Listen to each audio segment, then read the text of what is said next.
On this episode of AV Week, should the Mondo Pad be concerned about the Microsoft Surface Hub? How exactly are we interacting in our huddle spaces? Plus, whether or not you want to win that high-profile job. All that and more, next on AV Week. The network for the AV industry. What are you listening to? This is AV. This is AVNation. This is AVNation. AV Week is brought to you by our fine group of underwriters, companies like Chief. This is AV Week, episode 259, recorded Friday, August 12th, 2016. Olympic AV. Ready. AV Week. Performing scan. Week. Online. This is AV Week.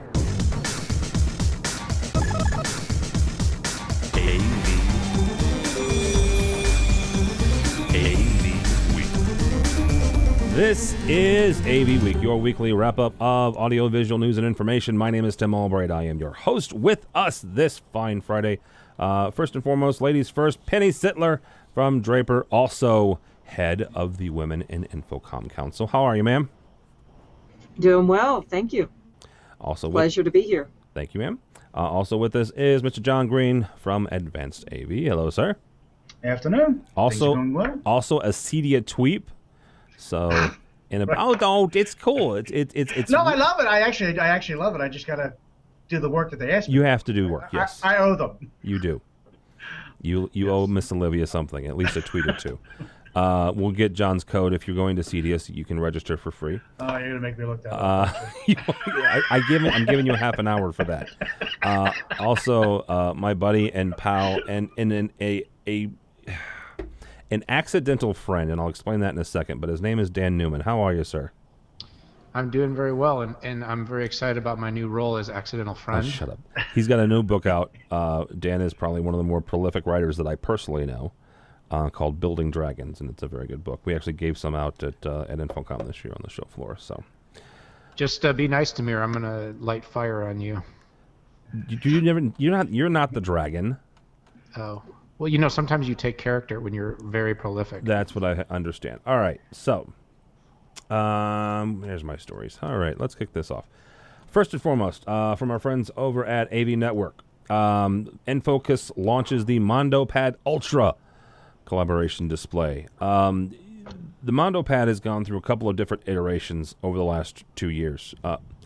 The interactive part, it feels like that they are going after the Microsoft Surface Hub. At least that's what it feels like to me. John, first and foremost, should they be? Because since the hub is just now getting installed, I believe the first one shipped in May or June, and that means the first ones will actually be installed sometime in July and August of this year. So is that a product they should even worry about yet?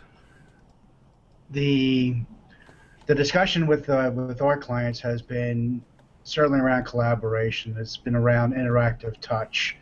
However, there is a definite hesitation in the corporate space for anybody to leave a meeting table and go up and touch a board. Everybody talks about it, everybody installs it.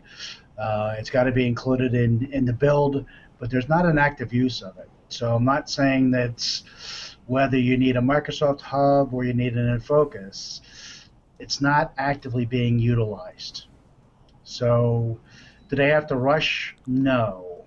Are they being, where we've seen success with InFocus and the Mondo Pad and that offering has been in education, where it's already in the workflow where the teachers and or the students are interacting with the technology in the front of a room. In the corporate space, it's not happening. It's not happening in general, or just the Mondo Pad specifically is not happening? I think that it's not happening in general. Okay. There's an absolute need for people to gather around and collaborate, but it's still within human beings. And then when you have to step outside of that, they're just not going to the board to do it. And even on a smart board, it's an interactive device that you're going to go up and touch. They're not doing it. Okay. They're touching with their phones. Yeah. They're using the small screens. They're interacting that way. They're pushing the information up to the screen, but they're not leaving their chairs. They're just not doing it. Interesting. And that actually brings in a different product altogether, and things like Mersive, where it's, you can connect various devices. Yep. I use Mersive, but it's the one off the top of my head, but other devices as well. Right. That you can take. ClickShare. Yeah, ClickShare. Crestron has an offering. Crestron has one. AMX has one. A number of people Yep. have one where you can take your device and throw it up and interact that way. So, Dan, from your perspective, and understand Dan was head of an integration firm. Now he does a lot of marketing for technology companies and things of that nature. From your standpoint, take a look at both sides of this, from the integration standpoint and folks who sell this stuff and is trying to get this in there. And the other side is marketing against a product that's just now installing. Well, one of the things I try to do is I try to analyze behavior, and I try to look at how people interact. So John made some good points at the end there, and it's John, so they may have rolled right off of you, but maybe if I reiterate what John said, what we're dealing with right here, nothing but love, buddy. He's like, I'm already checking my email. See, this is the way people behave. So what we really have to look at is it's a behavior issue, right?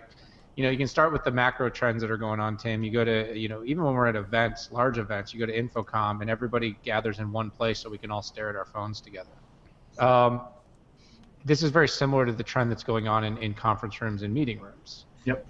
The way people are going to interact with technology really comes back to the mobile device. And what I mean by that is screens primarily are for information consumption, not information interaction, until the information interaction becomes something that's friendly to the device. And what I mean by that is, like, how digital signage has now evolved. And I'm trying to get back to the Mondo Pad quickly, Tim. But how You're fine. the digital signage has evolved, because what's happened is you're starting to see sensors and near field and RFID and different ways that people can use their personal device to interact with a bigger and larger format screen. People want to be able to personalize the experience, and what happens is when you have one centralized device, that you're asking everybody to share, the experience goes from being highly personalized. 6161. Dennis, 6161. It goes from being a highly personalized experience to being something that's kind of shared and kind of, as John said, unlikely to be utilized. And that's it's like even the huddle room, right? It's just even the way the huddle room gets used. So, I guess my take as someone that's kind of looking at the way tech is evolving and the way people use tech is evolving is, I would say it is relevant and it is going to be utilized, but I think it may end up being relevant and utilized more because AV will push it into the enterprise. They will sell other people who buy into it than it is in terms of use case. I'm much more excited about the Mersive or the ClickShare or any technology that basically allows you to embrace BYOD. And if you want to throw something up on a bigger screen, that's great, but people don't need the big screen anymore. They have the screen right in front of them. All right, very good.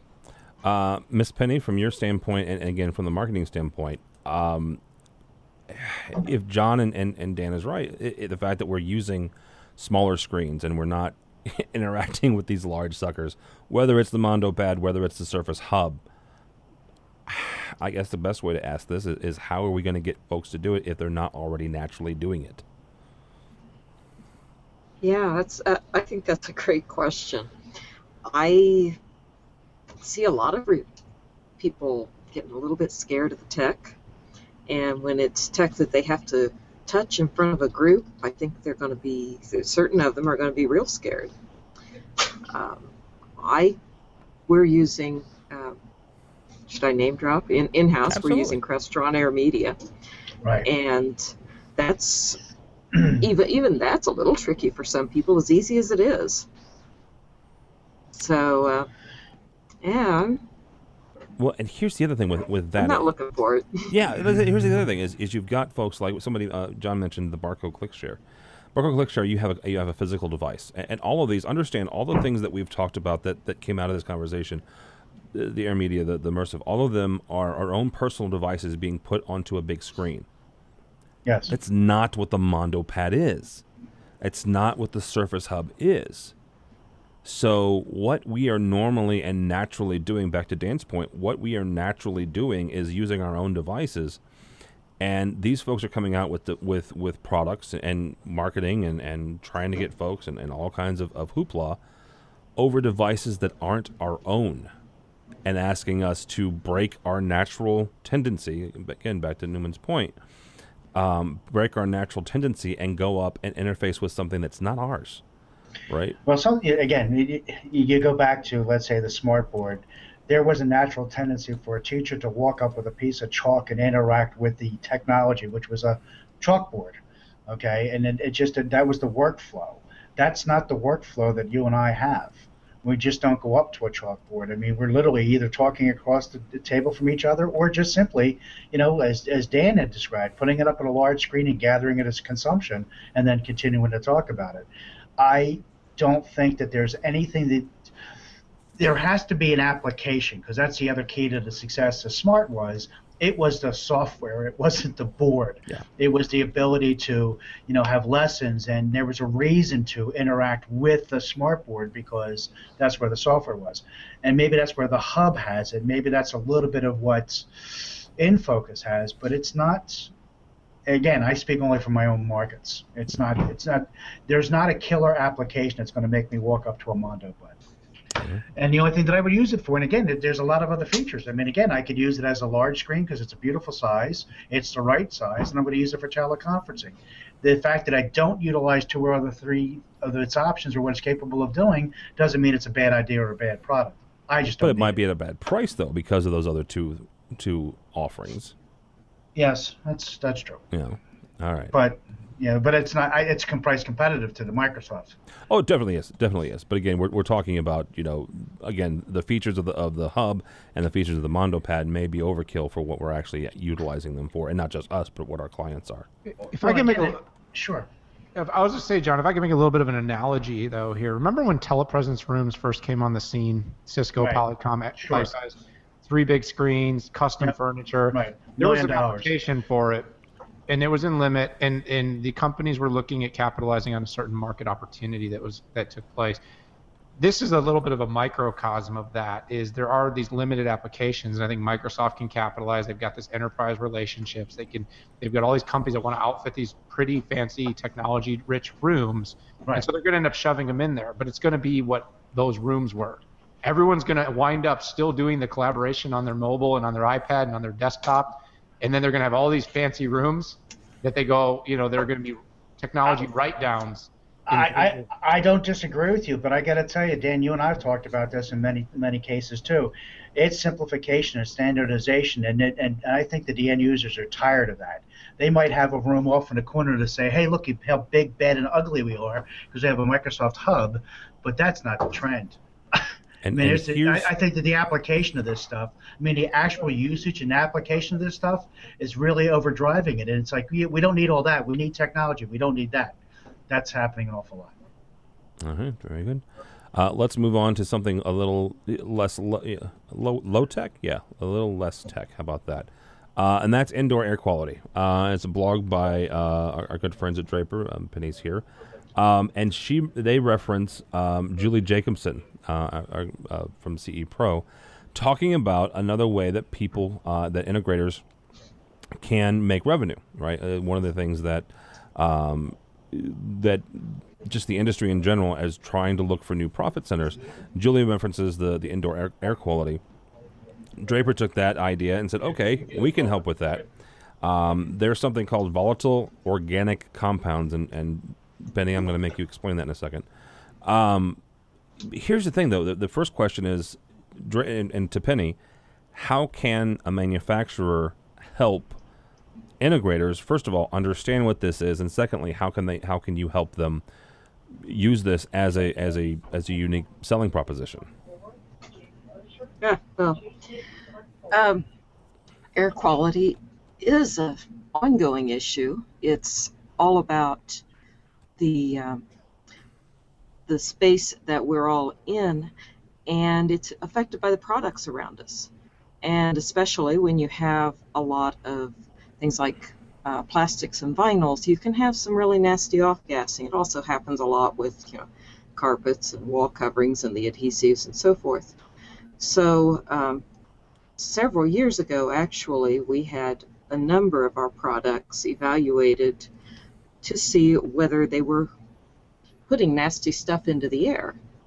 And as a result, we had many of our screen surfaces and many of our window covering materials certified under a certification called Green Guard. And that was originally called Green Guard, the children in schools level. Now they call that Green Guard Gold. But the idea is that these materials put off so little that they'll have little or no impact on even like children with serious allergies and so forth. So it's a very high standard for what it does to the air.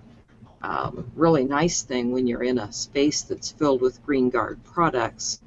Even if it's pretty new, you usually don't notice some of those funny chemical smells that you would see in another space. So, John, from taking off of that and utilizing some things that Penny and other people have done to make sure that their products are Green Guard, how do you use that? Can you use that when you're going in and pitching a new system? Well, I was going to ask Penny a couple questions. I mean, one of the things is who's the client? I mean, is it a case of, obviously in new buildings you would probably want to investigate with the architect and see if that's even a pressing issue for them. But I would imagine that, you know, going back and talking to schools about retroing any of the existing conditions.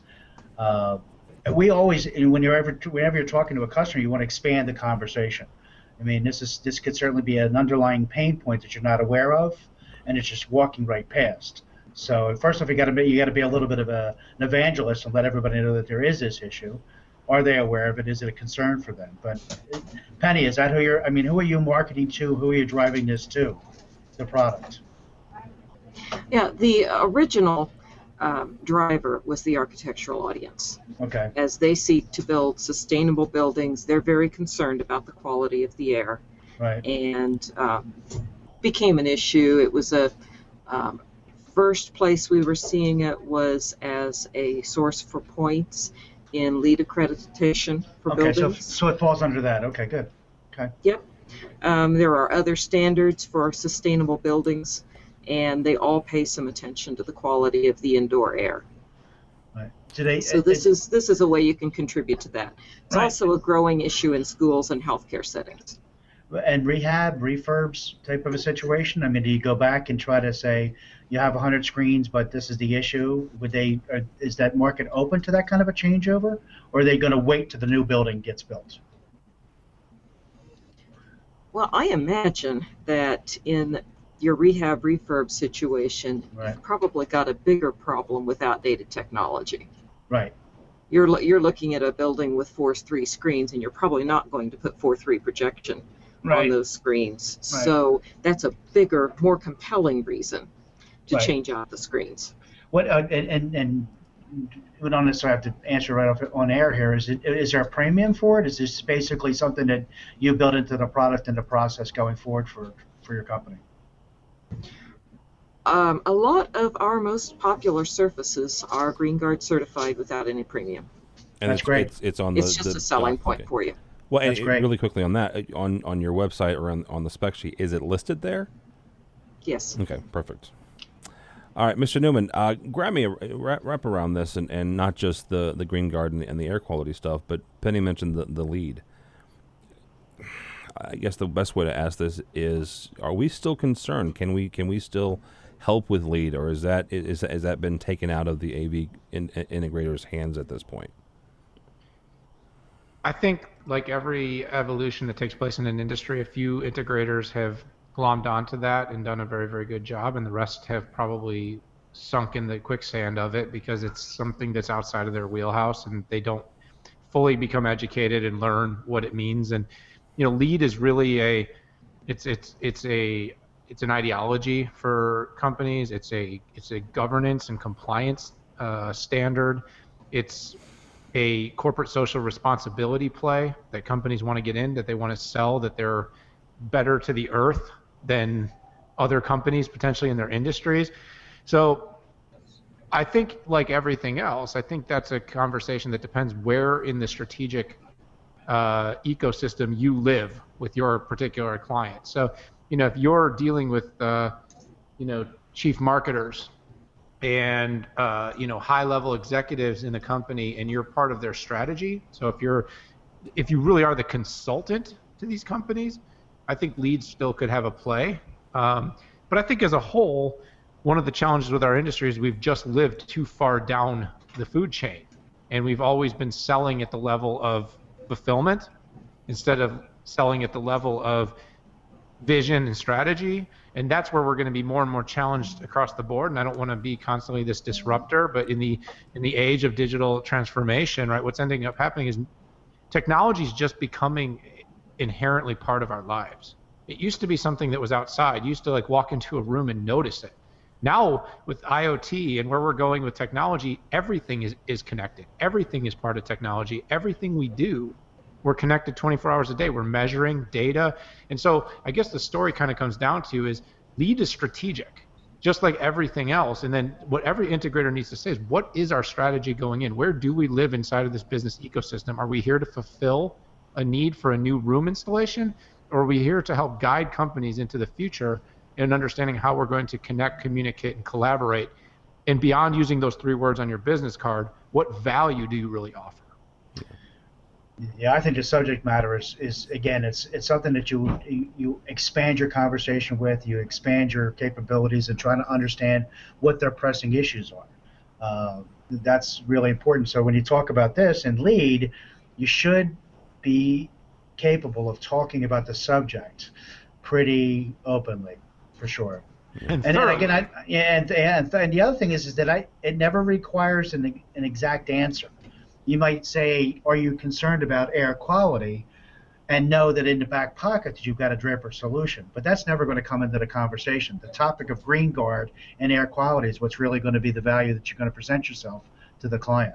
It really depends on who you're dealing with. Penny hit it on the head. If you're dealing with architects, yes, that have certain goals and requirements. See, architects are dealing with the issue of lead. When a company's thinking about doing a lead project, they are talking to the designer, the architect about that requirement.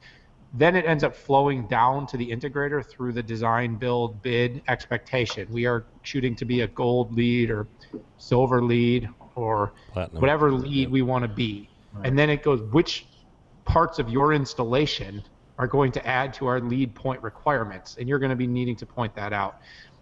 If air quality, and this comes down to really Penny, maybe this will help your marketing story, I don't know.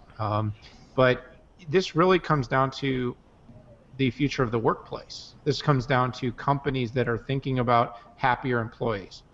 I'm working right now, our new analysis firm is working on a report about gamification and the future of employee engagement, and talking about participation in the workplace and how you make people still want to come to work in an age where you really don't ever need to go to an office to do what 95% of us do.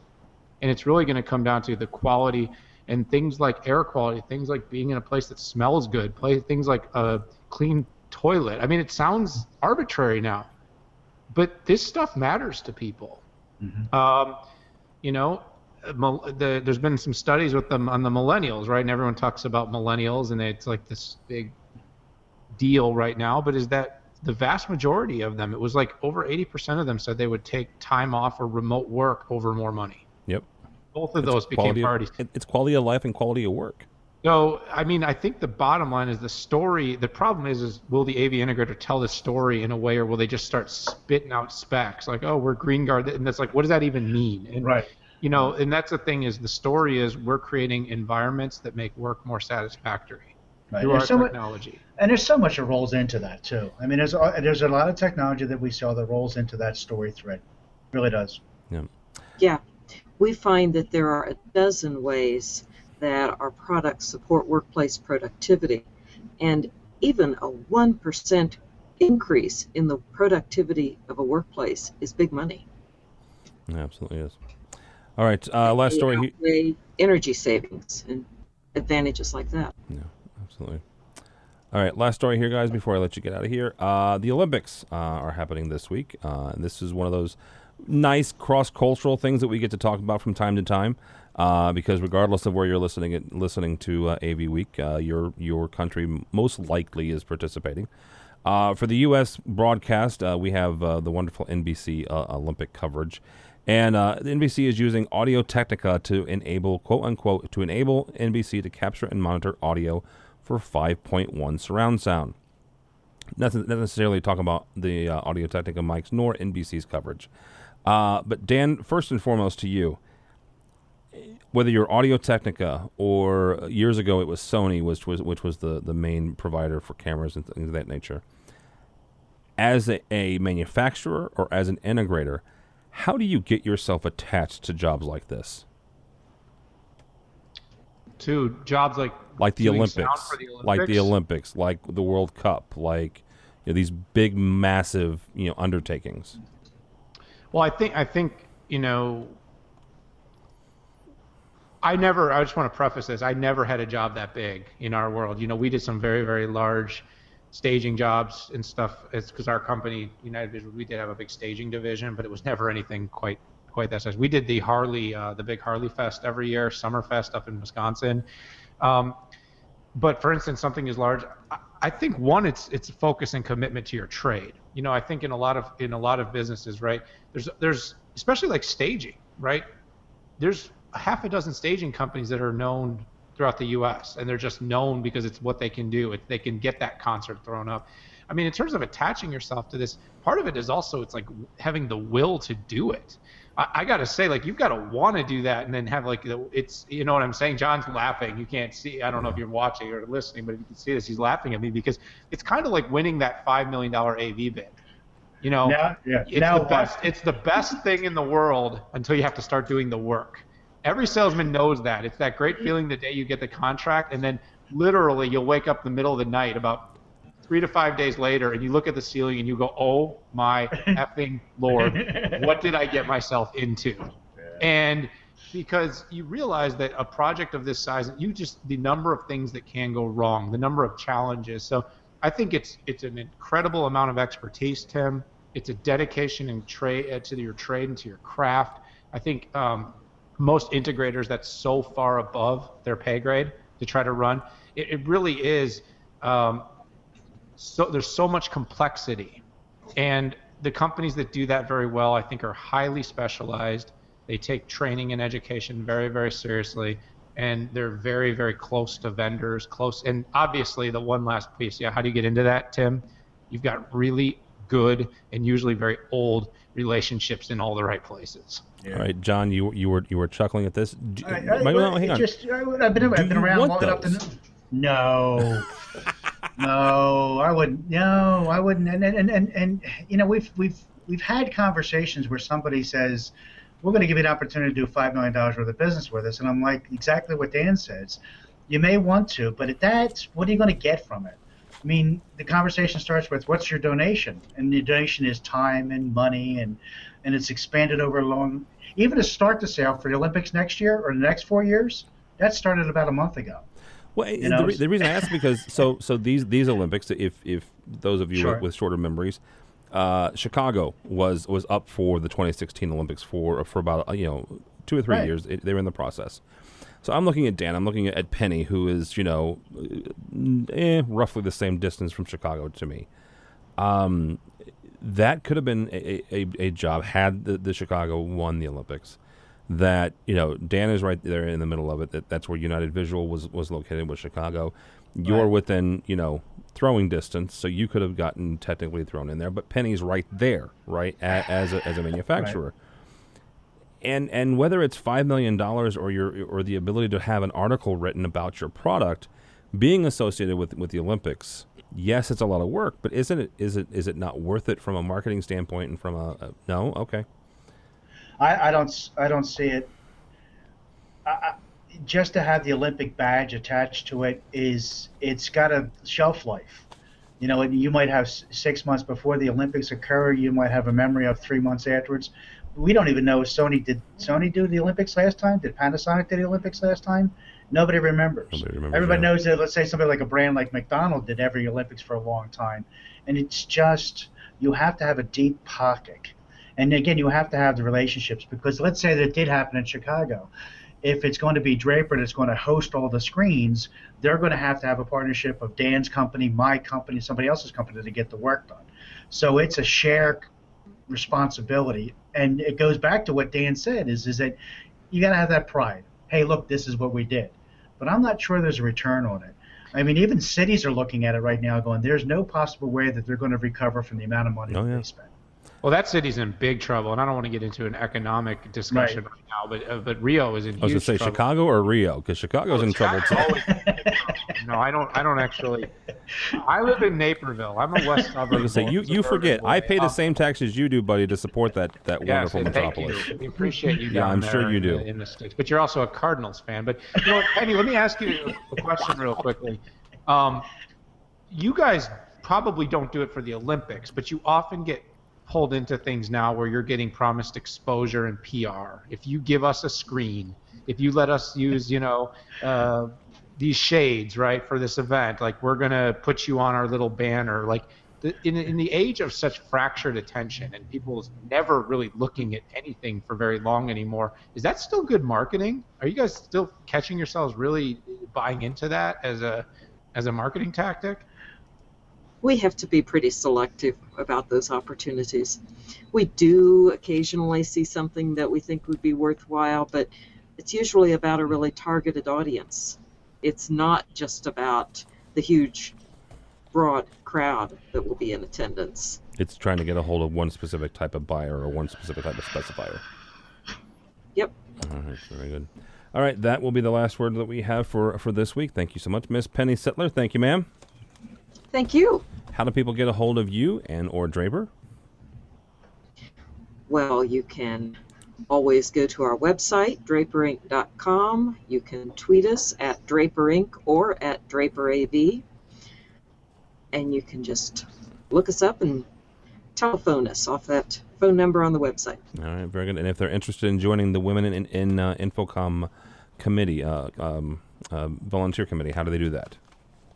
Yeah, we have a sign-up page on the Infocom website. I'd suggest just going to the site and searching Women in Infocom. We also have a new initiative that we're just starting to talk about, career empowerment alliances. Those will be circles that women can join. And there's an opportunity to sign up for those on the Infocom site as well. All right, very good. Mr. Newman, thank you, sir. I appreciate it, buddy. How do people get a hold of you or one of your 15 companies? Oh, my goodness. I love talking to people on Twitter, so check me out. It's my name, Daniel Newman, the UV at the end, Daniel Newman UV. And check out my new company, Futurum Research. It's a analysis and research firm focused entirely on digital transformation. We just launched a report on 7 core technologies driving digital transformation, and it's free right now. It's a $3,000 report, 50 pages on the future of digital transformation. Futurum, FUTURUM.xyz, free report. Check it out. Love to hear from you. Come talk to me on the Twitters. Very good. And Mr. Greene, sir, thank you, sir. Always good. You're going to find me in Cedia, Tim. Yes. I'm going to be there September 13th to the 17th.